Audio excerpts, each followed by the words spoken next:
এক ভদ্রলোক প্রায় সময়ই এক বৃদ্ধ ফল বিক্রেতার কাছ থেকে আপেল কিনতেন। প্রতিবার আপেল কেনার পর লোকটি বৃদ্ধকে বলতেন, আপনার আপেলগুলো একদমই পানছে, একদমই মিষ্টি না, এই নিন একটা খেয়ে দেখুন। এই বলে নিজের কেনা আপেল থেকে একটা আপেল সে বৃদ্ধের দিকে বাড়িয়ে দিত। বৃদ্ধ আপেলটা খেয়ে যেইমাত্র বলতেন মিষ্টি তো ঠিকঠাকই আছে, অমনি লোকটি কিছু না বলে চলে যেতেন। একদিন সেই লোকটির সাথে তার স্ত্রী ছিলেন। হাঁটতে হাঁটতে স্ত্রী বললেন, তুমি প্রতিদিন মিথ্যা কথা কেন বলো? আপেলগুলো তো যথেষ্ট মিষ্টি।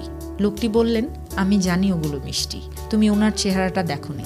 উনি খুব গরিব, অনেক কষ্টে পরিবারের জন্য খাবার সংগ্রহ করেন। আমি তাই প্রতিবার মিথ্যা কথা বলে নিজের ভাগের একটা আপেল তাকে খেতে দিই।